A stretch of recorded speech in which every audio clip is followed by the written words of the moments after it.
Good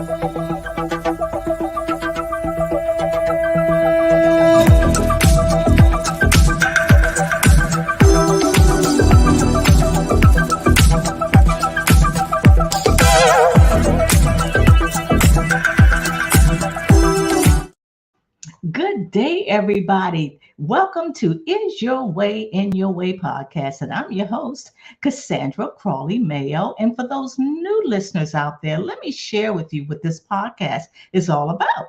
It's for individuals who are stuck, who are ready to do something different in their lives. You actually have like this fire in your belly and you know it is, but you just can't seem to get out of it. Like I said, you're just stuck.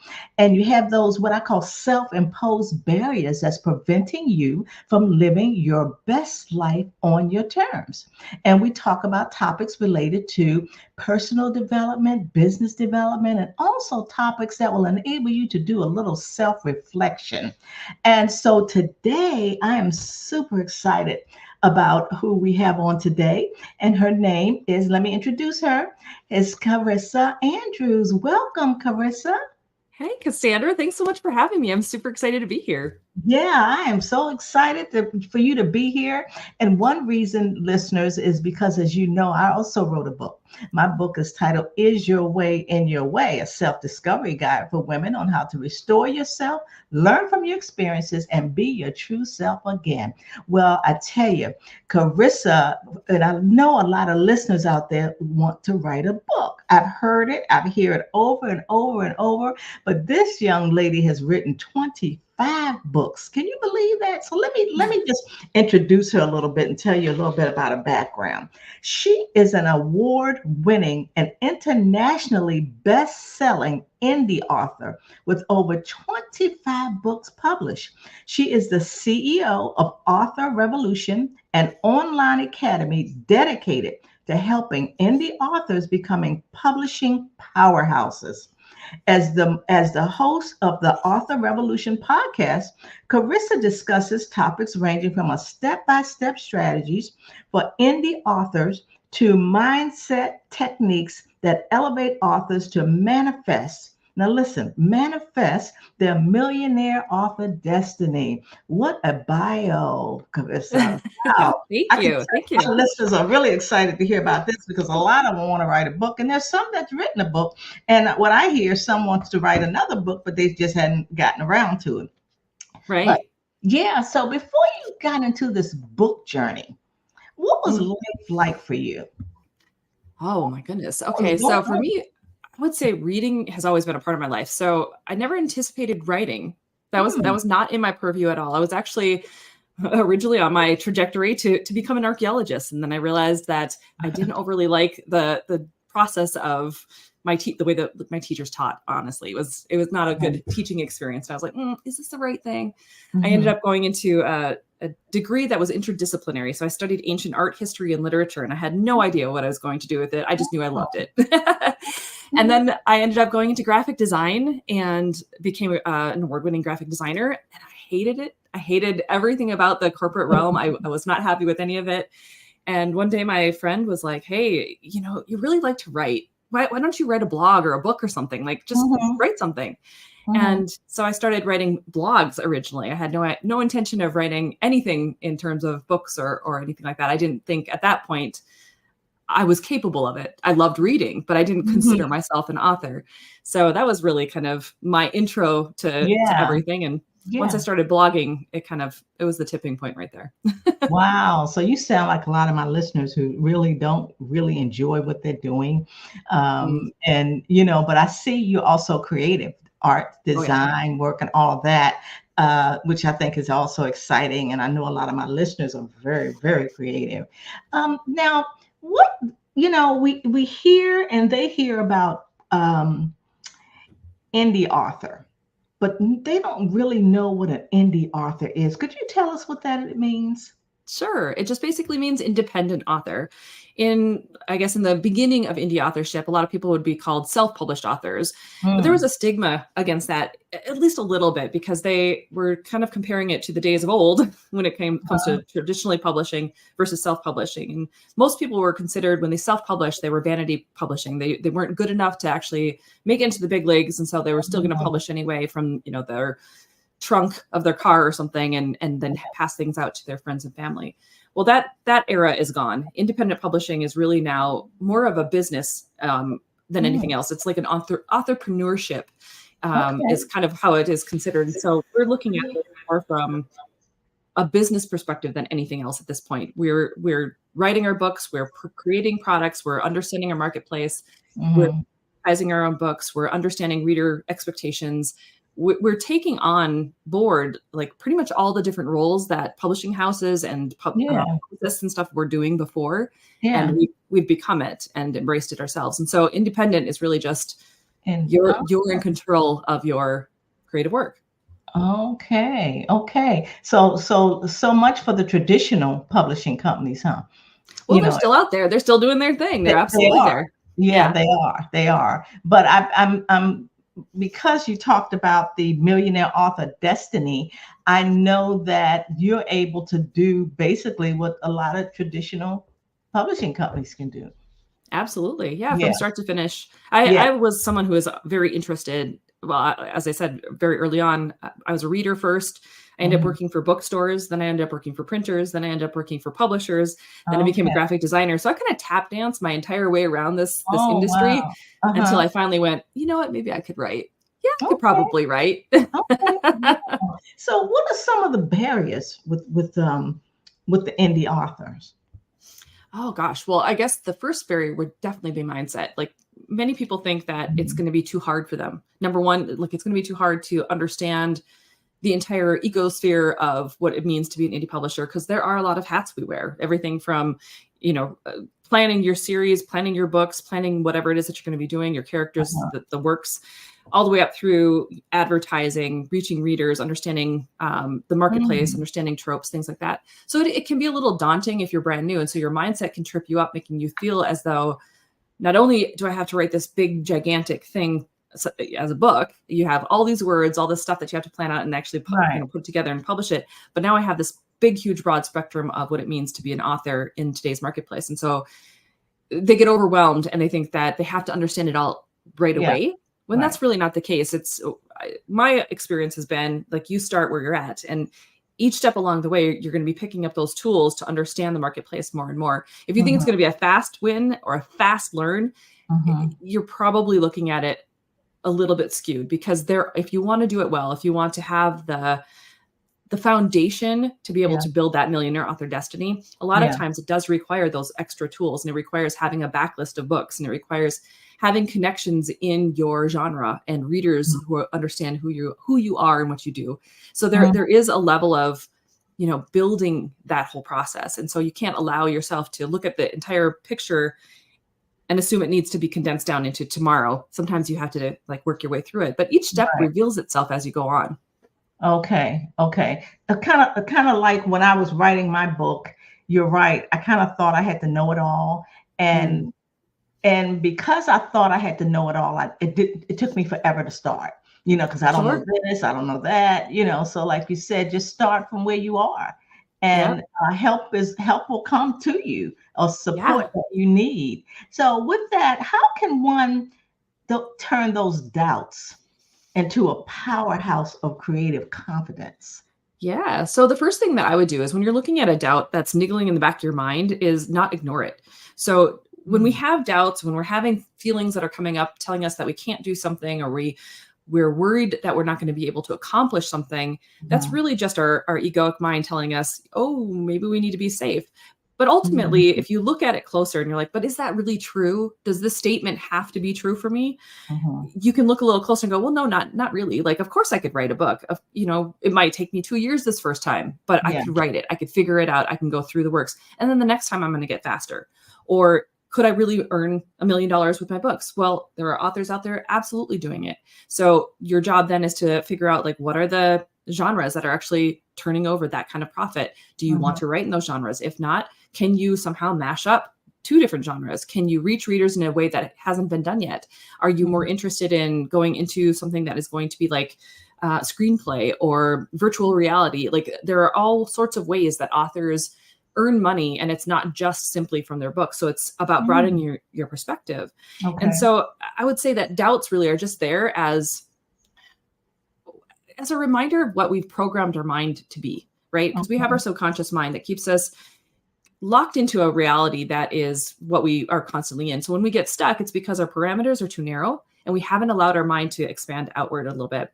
So I've meditated a little bit. If you're into meditation, kind of chill out, let your mind go blank and not listen to all of the programming, or at least pay attention to when those doubts come up, because they are really just those roadblocks that are keeping you stuck. And if you can disprove them and decide what you would rather think or feel instead, and keep rewiring your brain to that mentality, eventually your thoughts will shift and you'll have new enlightening experiences coming to you. They talk about all the time, like when the student's ready, the teacher comes. That's how it happens, because you start rewiring your brain to that new area. Is that, do you use that to also be able to break through imposter syndrome and self-imposed barriers? Absolutely. Because that's a lot of that going on. Oh yeah, absolutely. Imposter syndrome. It's so interesting because my first book, it was originally called Author Imposter. It's now called Right Frame of Mind. My first nonfiction book, not my first book, but it was called Author Imposter because we go over the different imposters that most authors end up tripping themselves up over. But what's interesting and what they found about imposter syndrome is that it's typically high achievers who have imposter syndrome. And the reason they have it is because their awareness is so broad that they can see the things that they don't know, or see at least areas where they might need broader perspective. And because of that, they start to, seize up and they start to feel overwhelmed. And overwhelmment, the only aspect of that really is that you haven't narrowed your focus. And so you can only get overwhelmed when you have all these things that you're allowing your focus to be spread out onto. So if you can release that and just focus on one thing, like, I'm going to make this work, I'm going to write this next chapter, you don't have room then to be focusing on, can I do it? Because you're so focused on the chapter. Does that make sense? Oh, yeah, that does. Yeah. Because I used to hear that imposter syndrome is actually individuals trying to keep themselves safe. Absolutely. For sure. So I don't want to branch out. And it's interesting when you talked about high achievers. Now, just saying, if individuals that have imposter syndrome, just knowing that they're high achievers should also make them feel good. Like, great, I'm a high achiever, so I know that I can do this. Maybe not look at it in a negative connotation way. And a lot of people do. And a lot of people, I've only heard couple people that say they've never experienced that. I'm like, oh, well, good for you. That's wonderful. Right.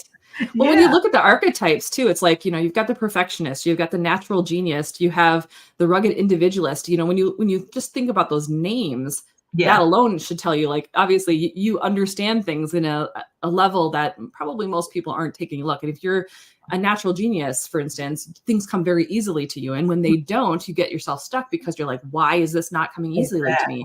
Exactly.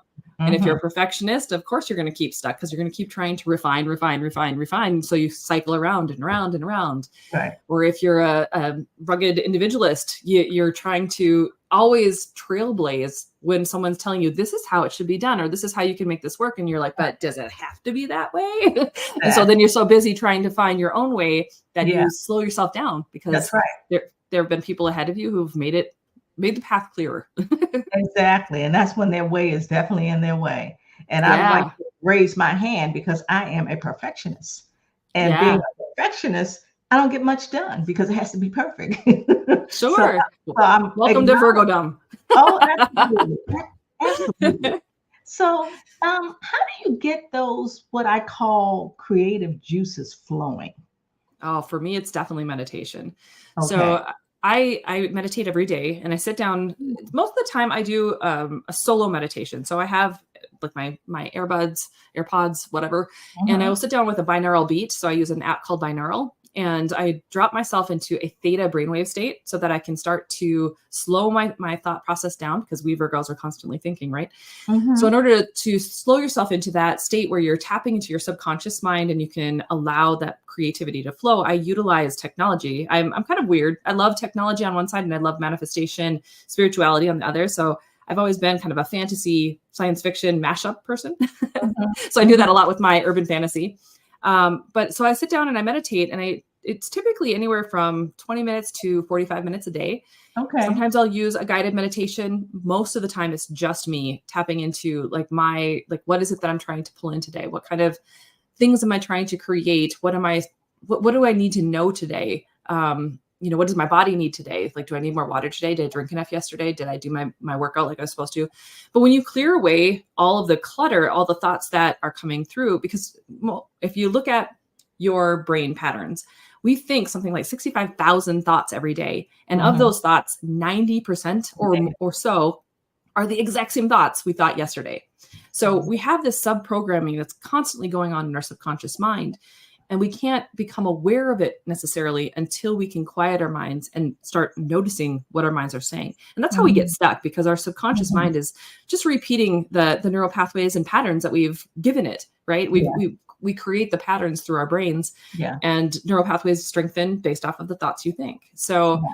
you can, if you don't like where you are, if you're feeling stuck and you want to have a different reality come to you, the first step is really to just look at those thoughts that are repeating so that you can shift them. And then Mhm. more creativity flows, because now you're thinking new thoughts and Mhm. you're allowing new experiences to come in that you weren't allowing before when you were thinking the same old thoughts, those old tapes, so to Yeah. speak, you know? Exactly.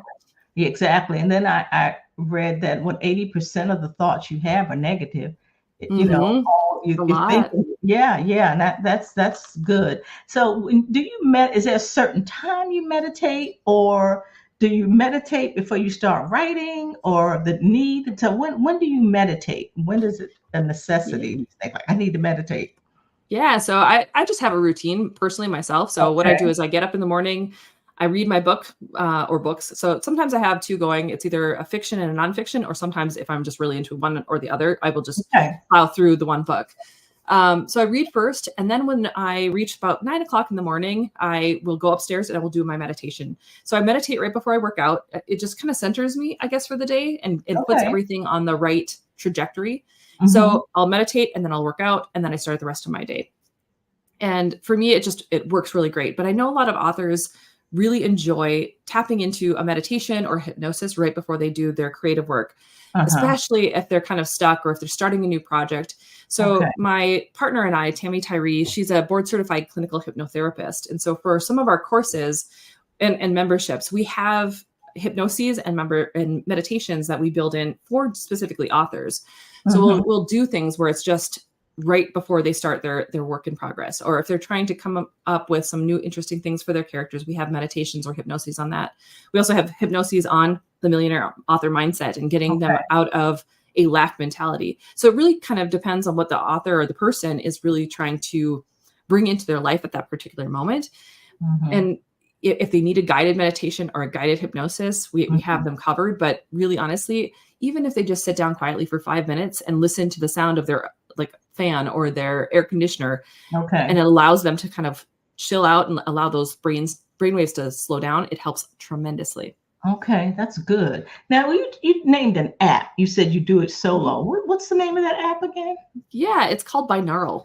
And I can get Bin- you the link after the show, but it's uh-huh. wonderful. What it does is it puts two binaural, so it's a binaural is meaning two, right? So you're putting one tone in this side, one tone in the other side, and then Mhm. they're both playing at the same time. And what happens is it allows your brain waves to fluctuate at whatever frequency you're choosing on the app. So you can go anywhere from, alpha, beta, all the Mm. way up through to gamma if you wanted to. Theta is where you want to be when you're trying to meditate, because it allows you to stay Okay. in that awake state without Okay. falling asleep, but yet still be compliant. If you are listening to, like, let's say a guided meditation or a hypnosis, you can tap into that subconscious mind and start to rewire thoughts and get new information for creativity through the theta state. But if you're trying to, if you're actively trying to create, and I do this all the time with the app, I'll ramp it all the way up to gamma. And gamma is like, it's a fast frequency. It allows you to think quicker and to receive information faster. And so I'll play it behind like my music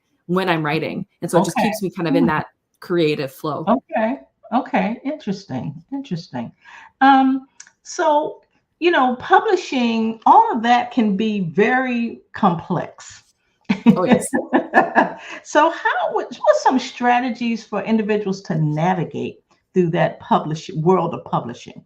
Sure. Well, I guess the first thing I would say is read your genre. Like if you're new, if you haven't really kind of delved into the world of publishing, you're going to learn so much about characterization, story structure, reader expectation, tropes in your specific realm just by reading.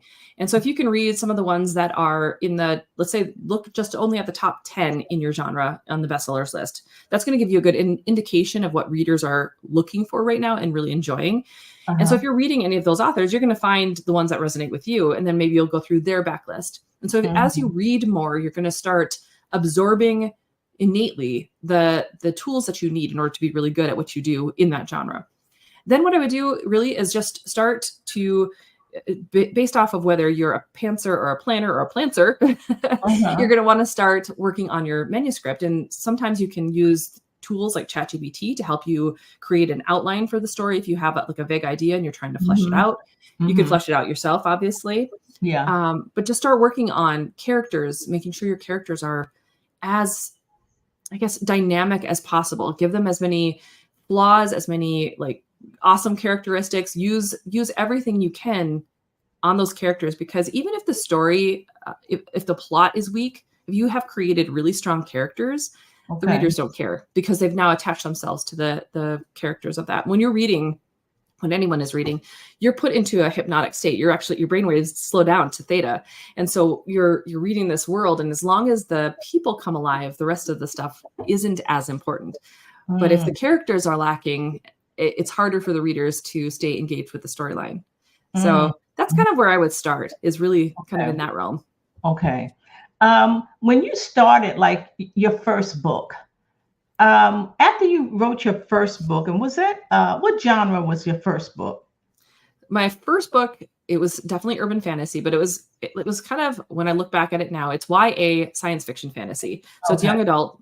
It's on a different planet, but it reads more like a fantasy. So I genre matched the two.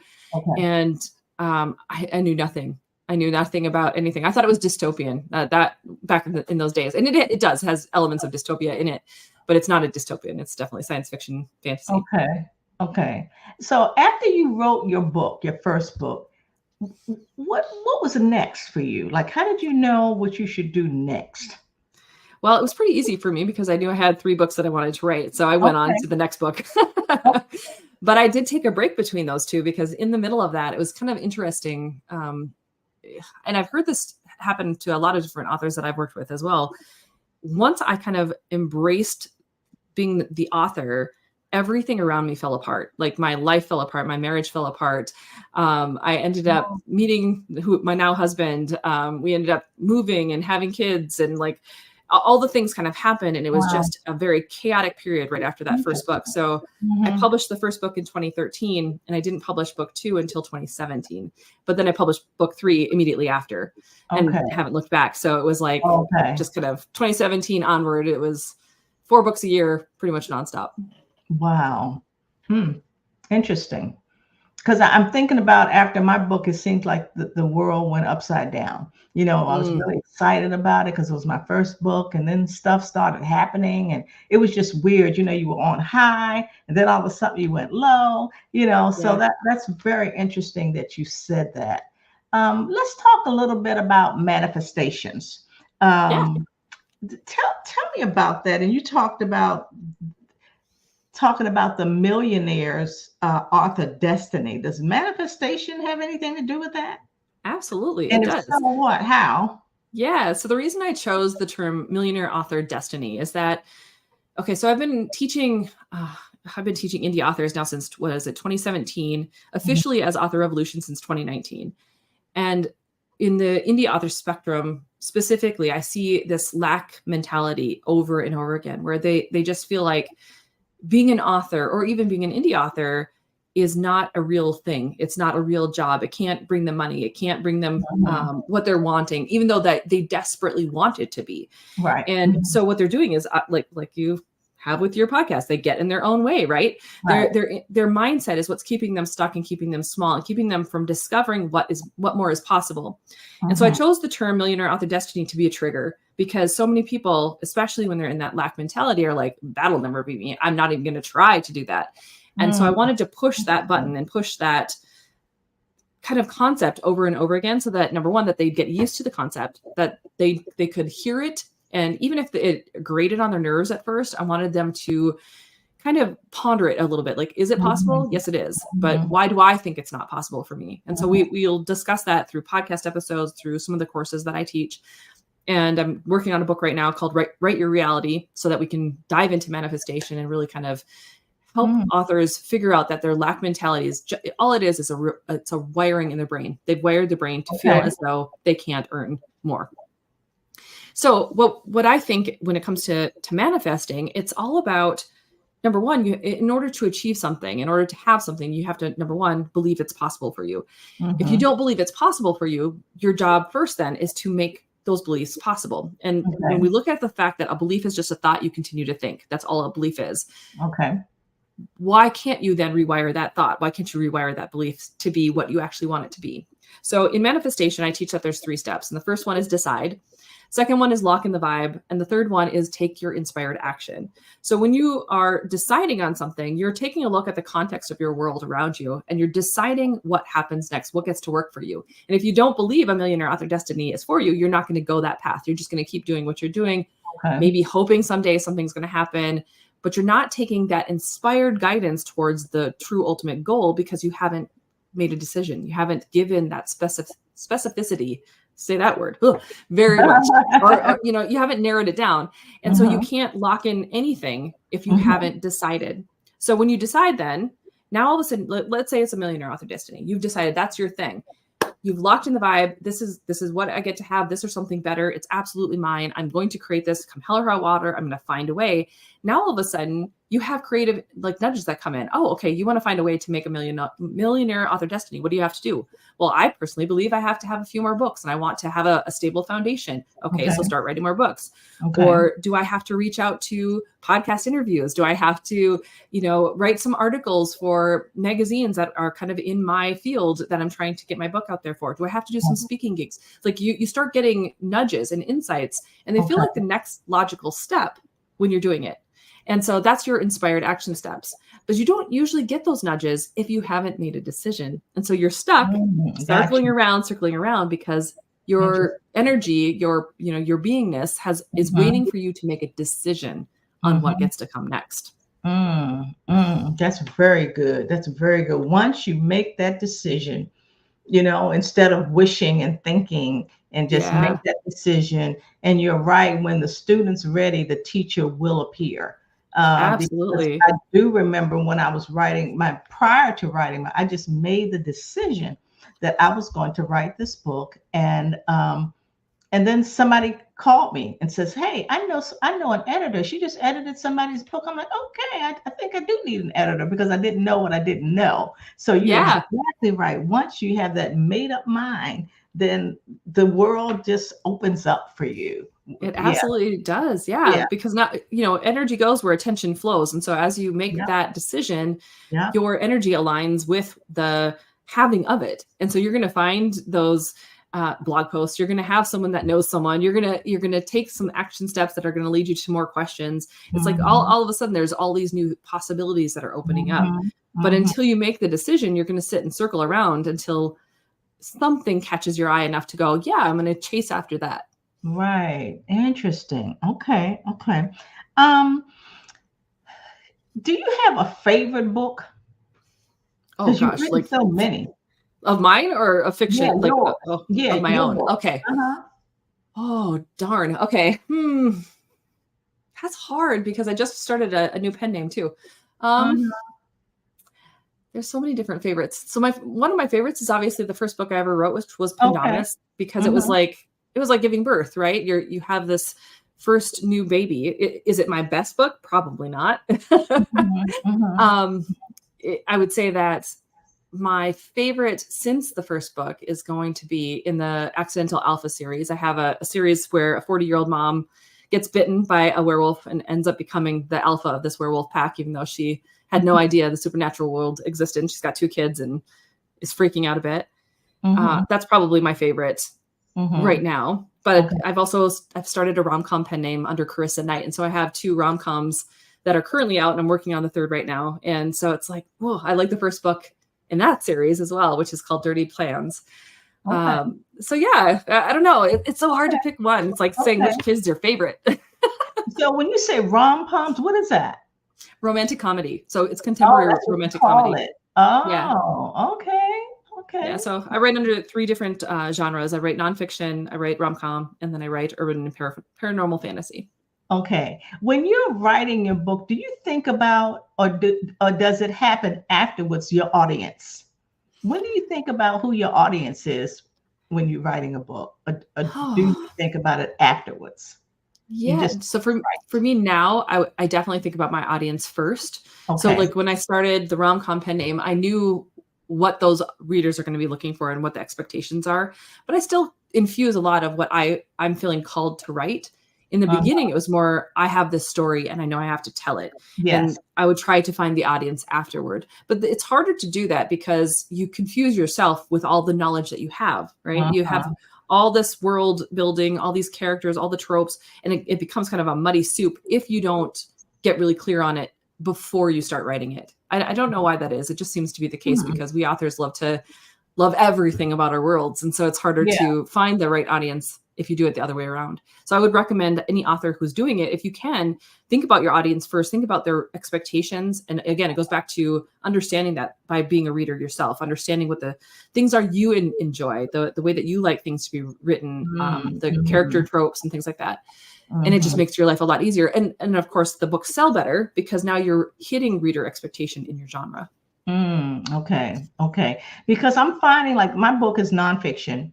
And, in the beginning, I didn't really think about an audience. I just started writing, this is my story. And, then I'm like, okay, so now who's my audience?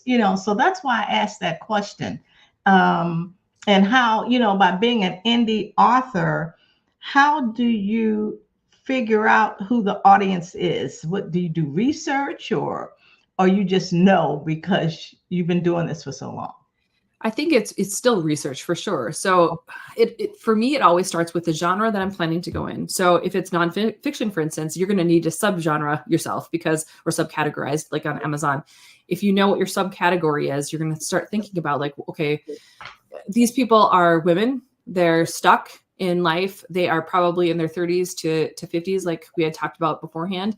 Right. They are women who want to maybe have an entrepreneurial mindset. They want to do more with their lives. They want to bring in more money, have more fulfillment. And so then it's like you start with a genre first and then flesh it out from there so that you can understand like who they are from a broader perspective. It's almost like creating a what is that called? A avatar for your business, right? Your ideal avatar, so that you can understand who they are from a more holistic way. And when you can do that, you can speak more their language. You can, in your social media, you're going to speak their language better. You're going to have social media posts. You're going to have newsletters. You're going to have content inside the book that resonates with them, where they feel seen and heard. And so when you can infuse that into all that you do, now all of a sudden, it's not just a book. It's not just this thing that you're giving to someone else. It's literally talking to that person. Okay, that's good. Talk about because branding is really big. People talk a lot about branding. What was your methodology for your brand? Yeah, so for me, because I have a graphic design background, my methodology has always been to kind of take a look at what the marketplace is doing right now first, because when you do that, branding, not only do you have to stand out in your brand, but you also have to look like you belong in that same like group of people, that genre of people.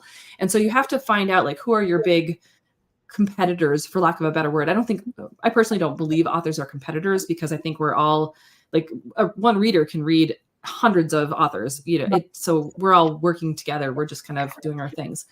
But knowing what they're doing and seeing the similarities and the ways that typography looks, the colors that are being used, it's going to help you to discover what you can do for your own brand. And then it allows you kind of to think of new ways where you can just twist it just a little bit or break the mold just a little bit. It needs to mostly fit, but then be unique just a little bit to you, so that people go, oh, I know that's Carissa's brand. I know that's her logo. I know that's her colors without even looking at it.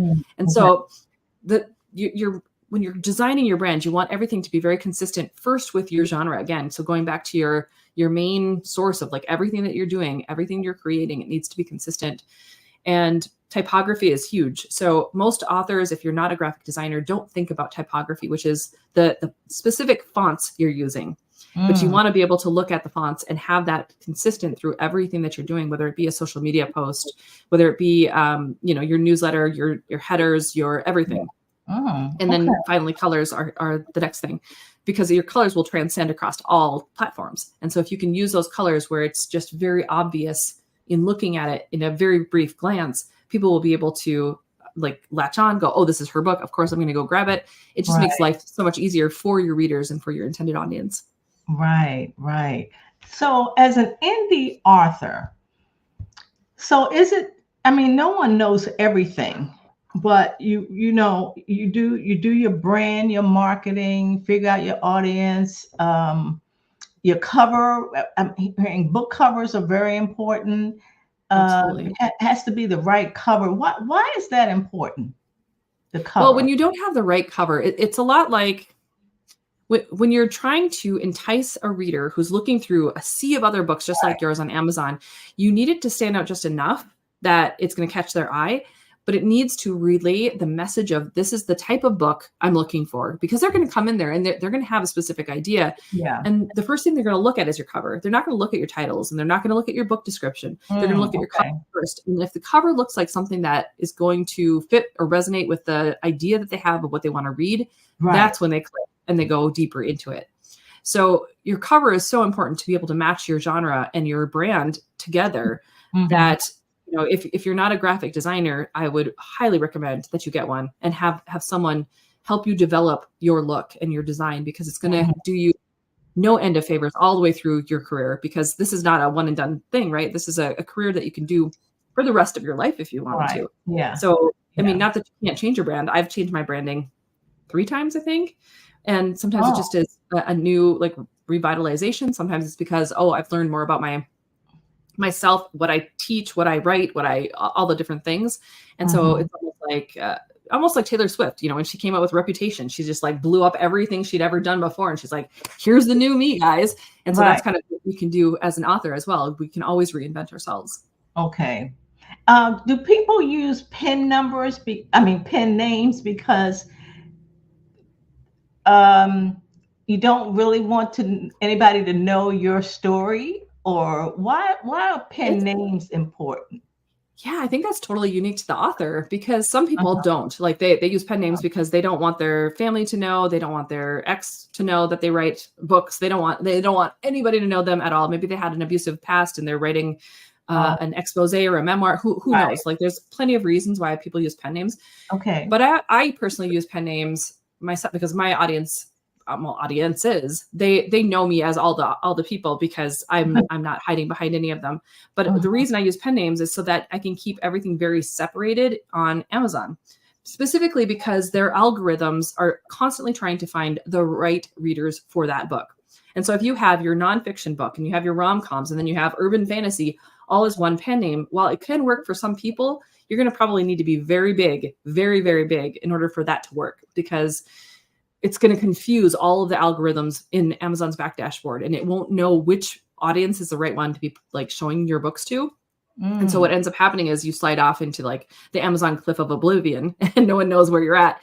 And so when you can keep your genres very clean and clear, now all of a sudden the right readers are being funneled to your books through Amazon ads, through recommendations, through because Amazon sometimes does newsletters and they'll be like, hey, this book might be up your alley. It's all sorts of like organic reasons why you would want to keep your pen name separate if they are in very different genres. Okay.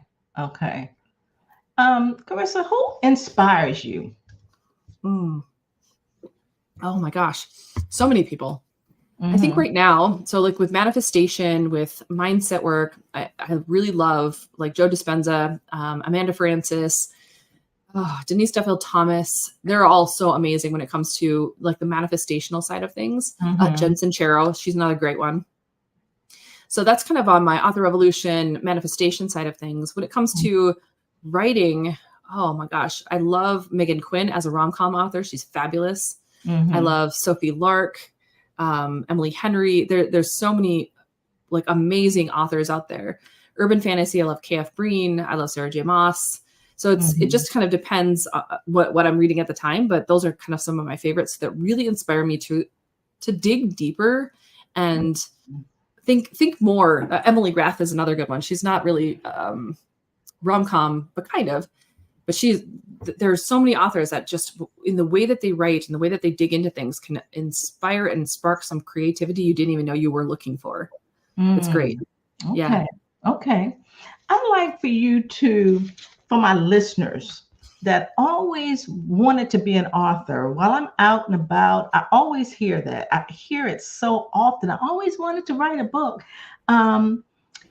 Could you ignite something in them that so they can write and publish a darn good book? You know, please ignite them so they could get started. Absolutely. Well, it all just starts with that decision. So if you want to write a book, that's you not making a decision to write a book. So just make the decision. Like even if all you're doing right now is just, okay, I'm going to spend 10 minutes just kind of starting to wrap my head around my genre. I'm going to spend 10 minutes on it. Why not? I'm going to go to Amazon right now and just kind of dig a little bit deeper, take a closer look at the players in my genre. I'm just going to get a better understanding. Then maybe the next thing you know, you're going to buy a book in that genre. And maybe you're going to start to understand something more. Like just give yourself permission to start exploring and being curious about that place where you're trying to go to. And just, it doesn't have to be any pressure. It doesn't have to be like, oh, I have to write this thing in, 6 weeks and go. Right. Like it can be just like tiptoe into it if you need to.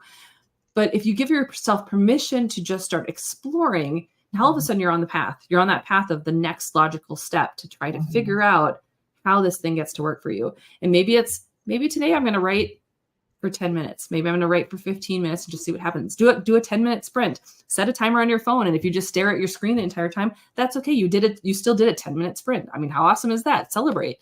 Even if you only got 2 words down, celebrate. And just know that like each step that you're working towards, every time you make the decision to come back in, I tell my students all the time, your decision is your superpower. Make the decision. And it doesn't have to be a long-term decision. It doesn't have to be this huge monumental thing. It doesn't have to be like, I am absolutely going to write this book and it's going to be perfect. It can just be, I am going to give myself the permission to explore for the next 30 minutes, 10 minutes, 5 minutes, and just see what happens. Okay. Would you recommend or suggest that people figure out their title first so they can figure out their end in mind objective, or should they just start writing? Honestly, I think when you create your title or your book description first, it allows you to be very clearly focused on reader expectation versus what you know about your worlds. So yeah, there's a power in doing it beforehand because you're not confused or bogging yourself down by all the things. And if you know kind of what you're trying to get at, and like even let's say you just know like your tropes and you know kind of what you want to have happen in the story, and you go over to ChatGPT, for instance, and be like, ChatGPT, here's all the things that I want to create. I'm going to create a series or I'm going to create a book. This is what I want it to be like. These are the characters' names. This is how they are. Help me write a book description that is really enticing in this genre. It'll write you a book description and you could be like, I actually like that they wrote it like that, or I want to incorporate that element because it'll create things that you didn't even understand or think about. Right. Or you'd be like, no, that sounds absolutely nothing like I want. And then you could reprompt it. But it's really interesting how when you have, no base reference yet, you're way more clear-minded on what to deliver to your readers and stick to that reader expectation by doing it that way. Okay. Yeah. So I guess that's where the title comes from. First of all, we talked about overcoming the indie author's barriers. We talked about that and we understand what the indie author is. and harnessing inner wisdom and innovative technologies. It's amazing to me, before Chat GPT, AI came about, I'm like, things have really changed now because you have that Chat GPT. And I wonder how things were done prior to that. So is that why you say use that inner wisdom and innovative technologies? Yeah, absolutely. Use both. I mean, so many authors get so stuck on doing like their titles or their book descriptions because they're not quite sure what to do, or they don't have the knowledge yet on their genre. But Chat does. I mean, so what's been really nice about, because I teach how to use ChatGPT for authors as well, what's nice about it is that it has the knowledge you don't have yet. And so if you know how to prompt it correctly by saying like, Chat, I'm creating a book for rom-com genre. I would like to understand the tropes that are the best paid. It can give you that list of tropes, and you can be like, okay, I'm gonna write a book on this with this kind of trope and that kind of trope, and then feed it back again and ask it to write a book description based on that. What's interesting about utilizing all of that is that you don't have to have all of the knowledge up front anymore. You can actually use a tool that has the knowledge and who can talk back to you. Almost, it's so funny. It's like what Google could have been. I mean, I know that they're incorporating AI now, but like it's what Google kind of felt like it could have been back in the day. And now it's like all of a sudden you're getting very specific, detailed information that it goes out and it understands about everything, anything. Yeah. It's great. Okay. Now you use the word trope. Trope. Yeah. Now what is that? Yeah. So a trope is really just basically a reader expectation, or kind of something that a reader is really going to enjoy within a certain genre. So like in rom-com, for instance, a huge one is enemies to lovers, or forced proximity where they're forced together, or a fake relationship, or things like that. In nonfiction, it's going to be like how to make money. That's going to be how to utilize your knowledge, how to overcome mindset. In urban fantasy, for instance, it's going to be like chosen families. It's going to be, or found families, either one, chosen one tropes. So it's like each genre is going to have their own big thing that readers, like if it's missing in your work, the readers are going to be like, I like the book, but it just, something didn't feel like it was right. Like they're not necessarily going to be able to label what was wrong with it, but they're going to feel like something was missing because you didn't hit that reader expectation. Okay. So Carissa, tell my listeners, number one, how can they get in touch with you? And what do they do? Share with them your offerings. Like I hear you say you do the training and Chat GPT, there's certain things. So share with them what you do and how can they get in touch with you? Yeah, absolutely. So for like any of the author stuff, for the courses, the memberships and things like that, they can go over to authorrevolution.org. So it is author and then revolution. So there are 2 R's in the middle. All of the stuff is going to be in our course collection. So if you go over to courses, it'll give all the information of everything that we're doing. So I do everything from manifestation all the way through to ChatGPT. I have a course on rapid releasing. So learning how to write, publish, promote 4 books a year. I have series planning with and without ChatGPT. I have an audiobooks course that's coming out right now because I teach authors how to do their own audiobooks. I do my own audiobooks and recording. How to utilize AI audiobook narration is coming. That's coming in July. But we also have all the manifestation stuff. So we've got the Millionaire Author Manifestation course, which comes out every February. It's a 12-week course, very hands-on, where myself and Tammy join every single week. Okay. In a live call. We're doing a lot of hands-on work, and then we do live group hypnosis sessions with Tammy. There's also meditations and stuff within the course, but we also have the Abundant Author Activation, the Abundant Author Alignment, the Millionaire Author Manifestation course. We have Quantum Manifestation Masterclass coming.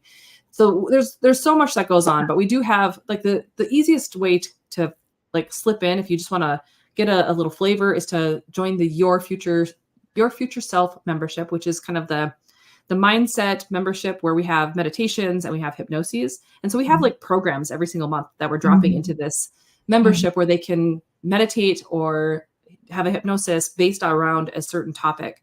So right now we're in June, and this is the healthy author. So we're talking a lot about how to get into alignment with yourself, how to be your healthiest self as an author. And so a lot of the meditations and hypnoses are geared toward that. But we've done money, we've done NaNoWriMo, we've done new beginnings. We've done the tools. I don't know if you've ever heard of the tools from Phil Stutz, but we've got a lot of different things that we incorporate, and it's free to join. And then it's $13 a month after that. It's a 1-week membership for free, and then they can join.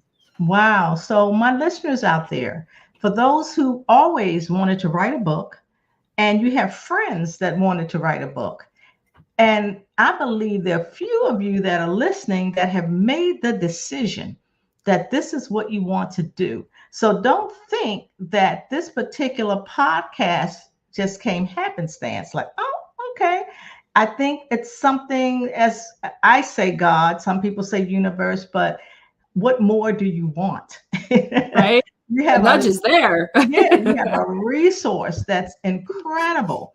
To enable you to do independent writing, be an indie author. It's just so much, and it's no excuse. And as a result of that, I just want to thank Carissa for this interview. And I just know that my listeners will be contacting you shortly. Again, thank you so much. And for my listeners, this podcast will air in July.